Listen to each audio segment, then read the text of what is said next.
Welcome to Uprise.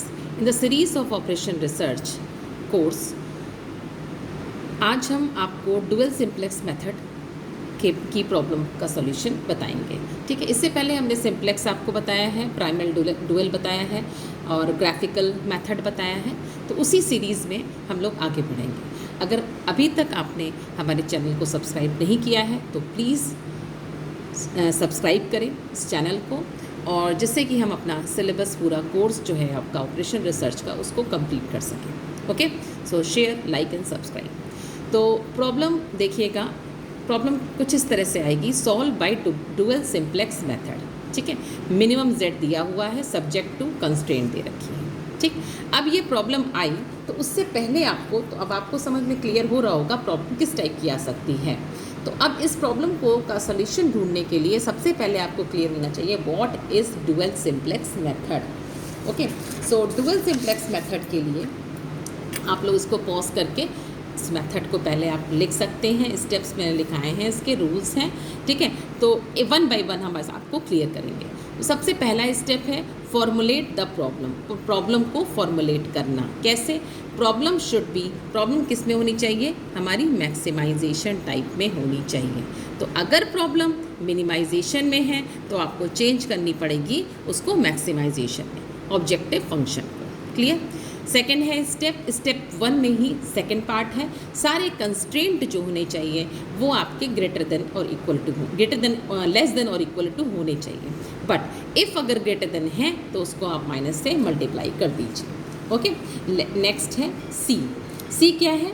Transform, आपने बताया मैंने आपको, लेस देन करते हैं। अगर इक्वल है तो उसमें हम लोग क्या करेंगे उसको हम आपको क्लियर कर देंगे अभी कि इक्वल में हम क्या करते हैं। ठीक, क्वेश्चन से एवरी कंस्ट्रेंट क्या होनी चाहिए? कंस्ट्रेंट का असाइनमेंट जो लेंगे, असाइन करेंगे कॉस्ट को, वो ज़ीरो से करेंगे इन ऑब्जेक्टिव फंक्शन। ये हमारा बेसिक रूल है, उसमें कोई दिक्कत। तो अगर हमने आपको क्लियर है कि स्टेप वन, तो हम आपको अपनी जो प्रॉब्लम ली है हमने उसमें हम आपको स्टेप वन को बताएंगे। ठीक, तो प्रॉब्लम देखिए मिनिमाइज जेड है, तो हमारा इसका मतलब कि ये प्रॉब्लम हमारी अभी फॉर्मुलेट नहीं है। ठीक, तो इस प्रॉब्लम को फॉर्मुलेट करने के लिए क्या करना है आपको?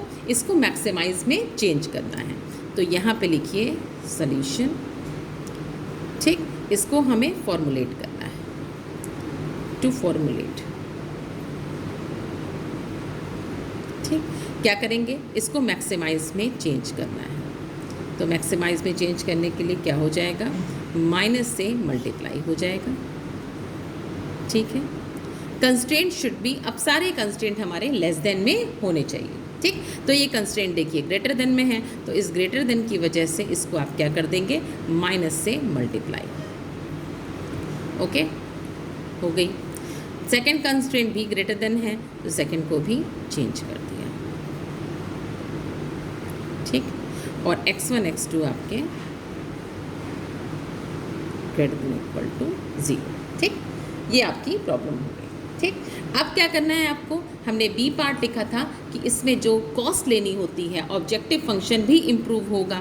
तो ऑब्जेक्टिव फंक्शन के इम्प्रूव होने के लिए आप इसको क्या लिखोगे? मैक्सिमम जेड में देखिए यहाँ पे। अब आपको क्या करना है? इसको सारी प्रॉब्लम्स, सारे लेस देन को चेंज करना होगा, जो कि आपके हमने लिखाया है आपको किसमें? देखिए यहाँ पे लिखाया है मैंने आपको, आपने लिखा होगा ट्रांसफॉर्म एवरी लेस देन को इक्वल में चेंज करना है। कैसे?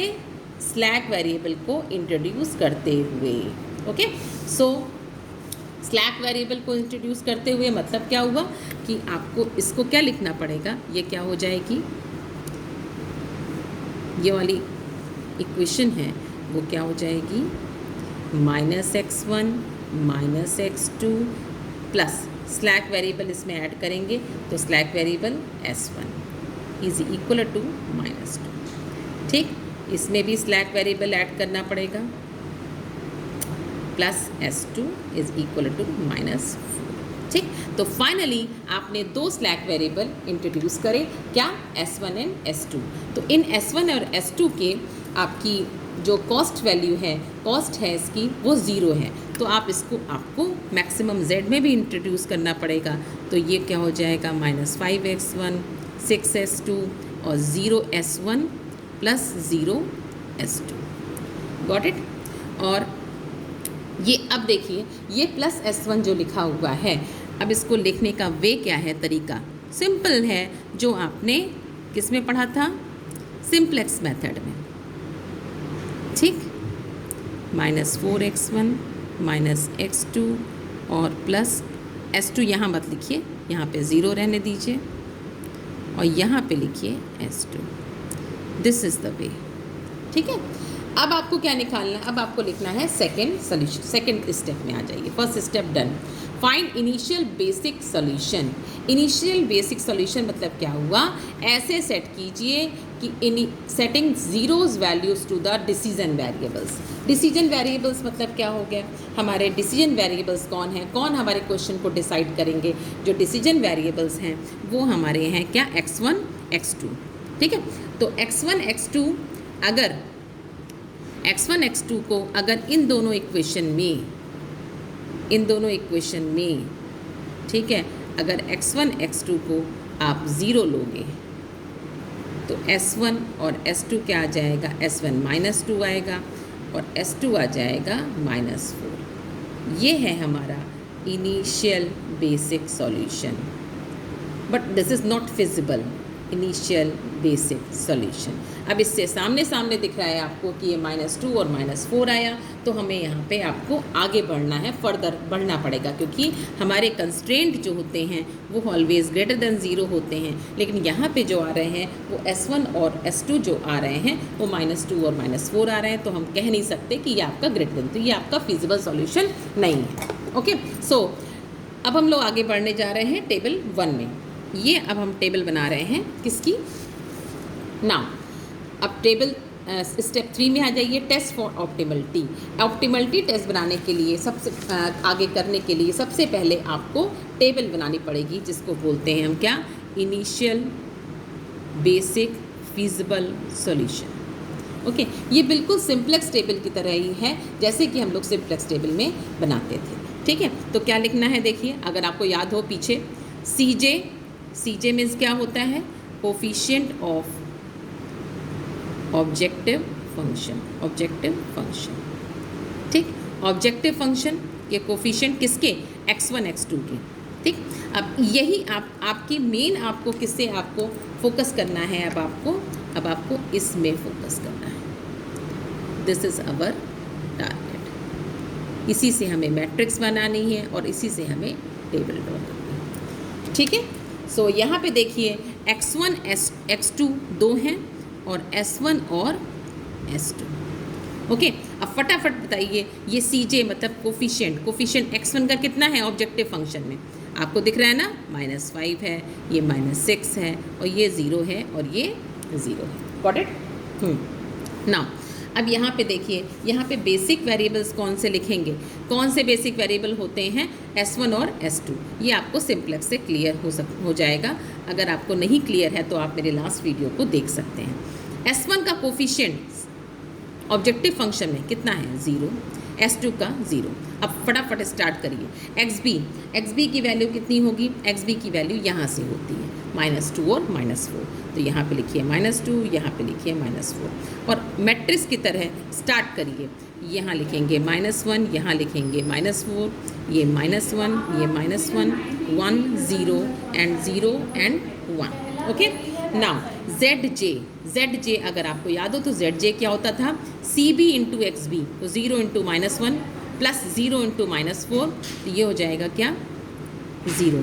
ये फर्स्ट में जब यहाँ पे 0 होता है तो ऑलवेज 0 होता है। ठीक है, या मेरे सिंप्लेक्स मेथड के लास्ट वीडियो से देख सकते हैं। डेल्टा J की वैल्यू क्या होती है, 0 माइनस ZJ माइनस CJ, तो 0 माइनस -5 मीन्स ये हो जाएगा 5 6 0 0। अब देखिए, अब समस्या आ गई। सिंप्लेक्स से मेथड हम लोग करते थे तो यहाँ पे देखिए, अगर पॉजिटिव आते थे तो क्वेश्चन हमारा वही टर्मिनेट खत्म हो जाता था और यहाँ पे हमारे आंसर आ जाते थे। लेकिन प्रॉब्लम क्या आ रही है यहाँ पे, इस डुअल सिंप्लेक्स मेथड में प्रॉब्लम ये आ रही है कि यहाँ पे हमारे निगेटिव आ रहे हैं और निगेटिव नहीं हो सकते। ठीक है, तो यहाँ पे आप क्या लिखोगे, डेल्टा J तो पॉजिटिव आ रहा है बट XB जो हैं वो लेस देन 0 आ रहे हैं।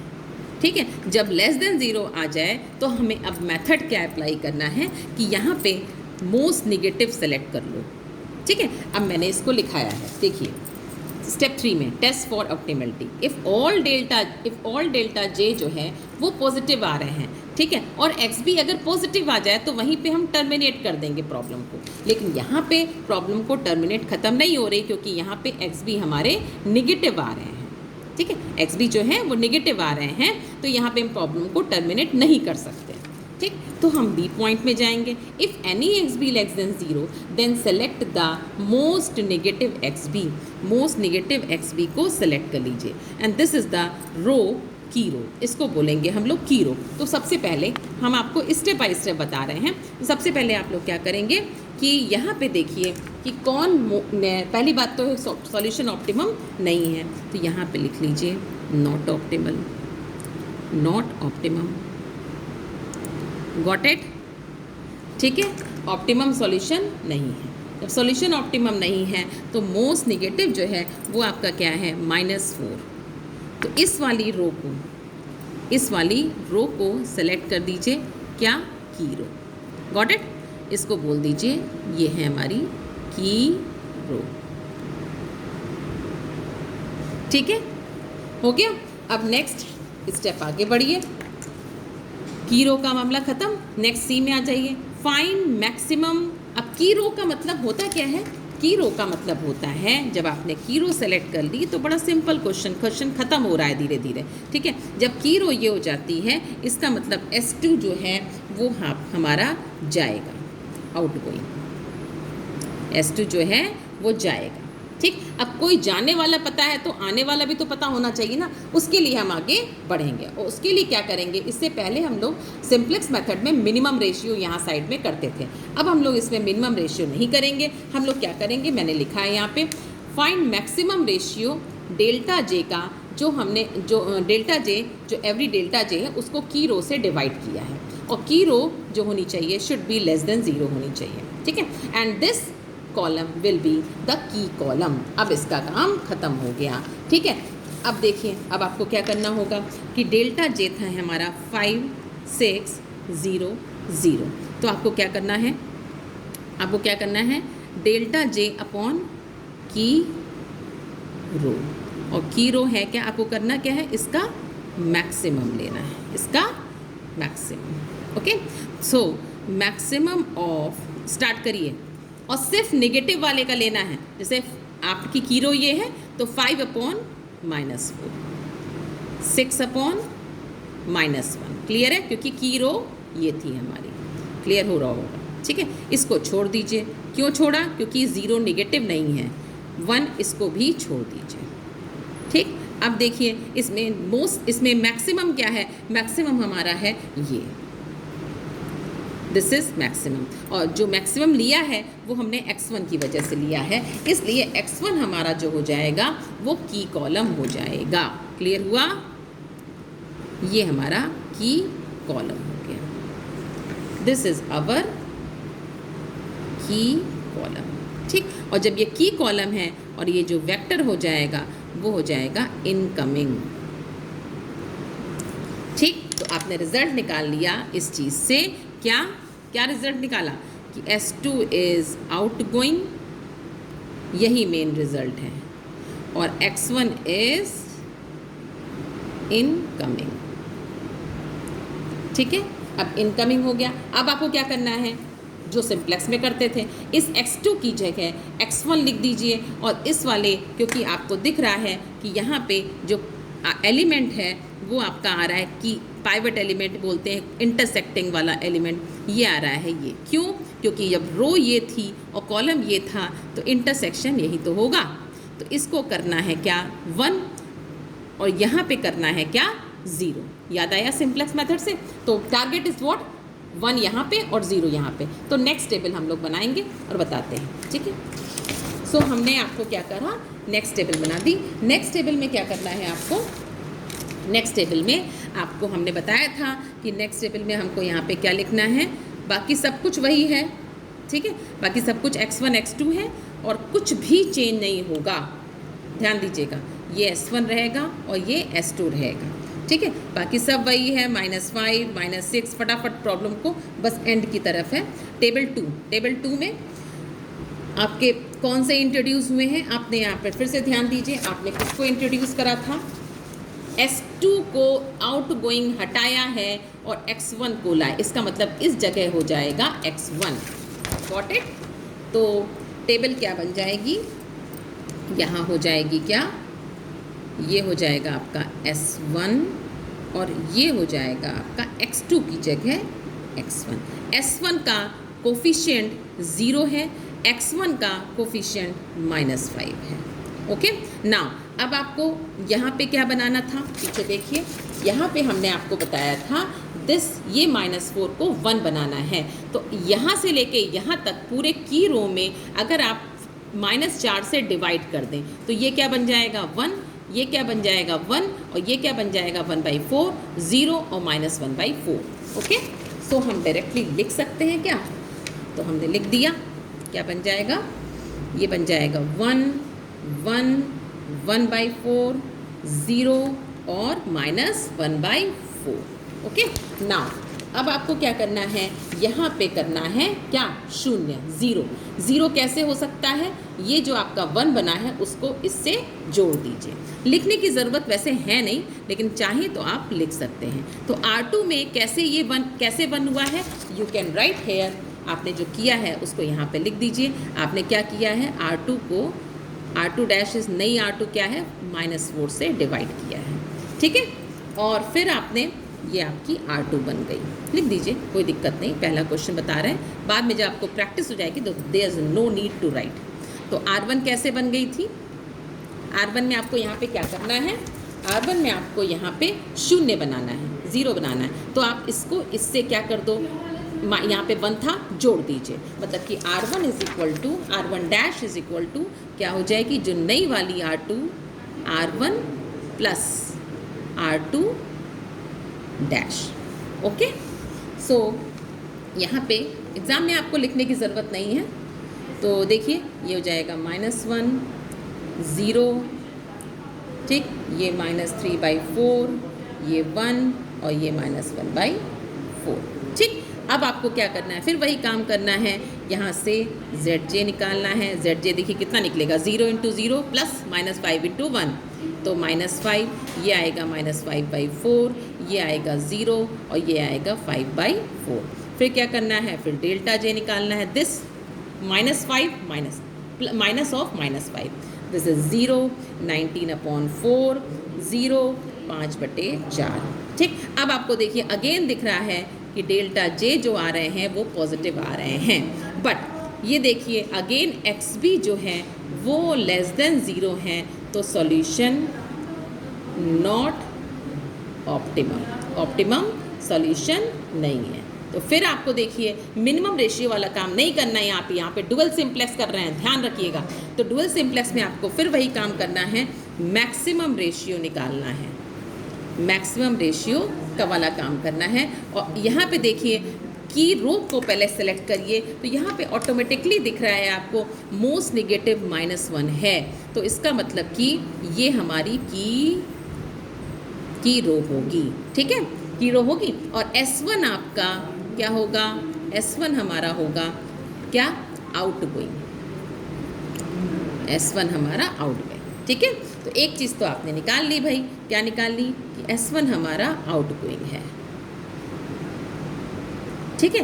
अब देखिए S1 हमने आउटगोइंग निकाल ली, तो ये जो हम काम करते हैं ये हम इनकमिंग के लिए करते हैं कि हमारा आएगा कौन, आउटगोइंग तो पता चल गया कि S1 हट रहा है, तो लेकिन आएगा कौन यहाँ S1 की जगह, तो S1 की जगह क्या आएगा, तो उसके लिए क्या करना है आपको, मैक्सिमम ऑफ, ठीक है। स्टेप्स में क्या था, डेल्टा J को डिवाइड करते हैं किस रो से डिवाइड करेंगे, S1 से, क्योंकि की रो थी, की रो करते थे ना, याद आया, ठीक। ये आपका हो गया, ठीक। तो ये आपका क्या निकाल देंगे आप, अब देखिए ये माइनस, ये 0 से डिवाइड नहीं कर सकते, क्योंकि हमने आपसे कहा है सिर्फ निगेटिव से करते हैं, यहाँ जो निगेटिव होगा उसी से करेंगे। LP में सिंप्लेक्स में पूरी ऑपरेशन रिसर्च में कुछ टिप्स हैं, उनको अगर आप ध्यान रखें तो क्वेश्चंस ऑलवेज आपके सही होंगे। तो -5/4 सॉरी 19, हाँ 0 अपॉन था, ये डैश हो गया, 19 अपॉन डेल्टा जे से भाई डिवाइड करते हैं, ध्यान दीजिएगा, -3/4, ठीक है। इस 1 को है तो नेगेटिव नहीं है तो छोड़ दिया, डैश लगा दिया, और ये क्या हो जाएगा 5/4 अपॉन -1/4, ठीक है। तो ये कौन सा मोस्ट नेगेटिव आ रहा है, जो मोस्ट नेगेटिव आ रहा है इससे आएगा -6.3 और इससे आ रहा है -5। तो मैक्सिमम रेशियो देखते हैं, मोस्ट नेगेटिव तो हो गया काम। मैक्सिमम नंबर क्या है, मैक्सिमम नंबर इसमें -5 है। भाई -5 और -6.3 में कौन बड़ा है, -5 बड़ा है। तो -5 बड़ा होने की वजह से जो आपका इनकमिंग वेक्टर हो जाएगा, जो आपकी की कॉलम हो जाएगा, वो ये हो जाएगा, दिस इज की कॉलम, ओके। और S2 will be incoming vector, यही मेन चीज़ आपने निकाली। S1 को आपने हटाया है और S2 को आप लाए हैं। अब आपको एक इंटरेस्टिंग चीज़ बताएं कि आप सोच रहे होगे कि हम तो गलत जा रहे हैं, S2 अभी हमने हटाया था, अभी हमने S2 को हटाया था, लेकिन S2 हमारा फिर क्या हो गया, इनकमिंग हो गया। ऐसा कुछ नहीं है, वी आर गोइंग राइट, कभी भी कंफ्यूज मत होइएगा, इसीलिए हमने ये क्वेश्चन उठाया है। कभी कभी ऐसी भी सिचुएशन आ सकती है कि S2 अभी हटा था लेकिन अगेन इनकमिंग हो गया, ओके। नाउ अब आपको क्या करना है कि अब आपको अगेन क्या दिख रहा है कि दिस इज़ आवर की एलिमेंट, ठीक है। तो इसको आपको क्या करना है, 1 बनाना है, ठीक। अब देखिए 1 कैसे बना सकते हैं, यहाँ पे हम लिख रहे हैं, इसको 1 कैसे बना सकते हैं, इसको नई टेबल में आप 1 कैसे बनाएंगे, R1 जो डबल डैश है उसमें R1 डैश को अगर हम -4 से डिवाइड कर दें, ओके। सो फटाफट -4 से डिवाइड कर दीजिए। तो नई टेबल देखिए, हमने टेबल नंबर 3 बना दी है और इसमें हम किसको इंट्रोड्यूस करा रहे हैं, फटाफट लिखिए, किसको, S1 की जगह हम S2 को ला रहे हैं, ठीक है। तो हमने यहाँ पे लिख दिया क्या, S2, और x1 तो x1 ही रहेगा, और यहाँ पे S2 का कोफिशिएंट 0 और -5, और यहाँ सारे कोफिशिएंट एज इट इज़ उतार दीजिए, -6, और ये था S1 और S2, ये 0। अब तो आप मेरे साथ में फटाफट करिए, ठीक। अब आपने क्या कहा था, -4 से डिवाइड कर रहे हैं। अब देखिए इसको डिवाइड करोगे -4 से, -4 से, तो -1 upon -4, this will be what, ठीक है, क्या हो जाएगा 4, 0। अब हम बिना बताए आपको एक्सप्लेन कैलकुलेशन की, हम आपको डायरेक्टली हमने कर दिया, ओके। नाउ अब यहाँ पे क्या करना है आपको, की वेक्टर को करते हैं 1 और उसके नीचे को 0 करना है, सामने दिख रहा है। अगर हम क्या कर दें, इसको इससे घटा दें, मतलब कि जो नई वाली है हमारी R2 डबल डैश है, वो पुरानी वाली R2 डैश को अगर हम ये काम करते हैं, ठीक है।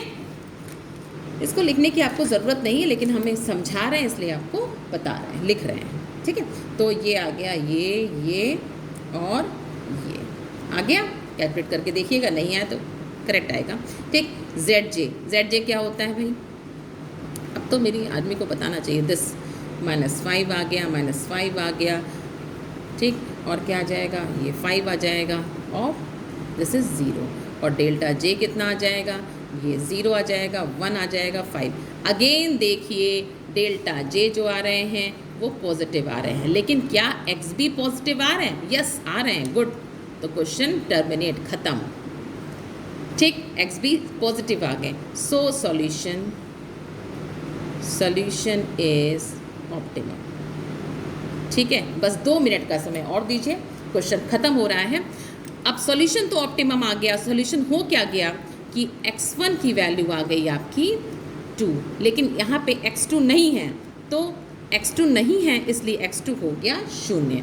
और क्वेश्चन जो था वो हम लेके क्या चल रहे थे, मैक्सिमम z, देख लीजिए, ध्यान है, जो फॉर्मुलेट किया था, maximum z is equals to -5x1 -6x2। तो क्या है, -5x1 -6x2, तो ये क्या आ गया, -10। बट प्रॉब्लम तो हमारी मिनिमम की थी, प्रॉब्लम जो थी वो हमारी मिनिमम की थी, तो प्रॉब्लम मिनिमम की थी इसलिए minus of minus maximum z।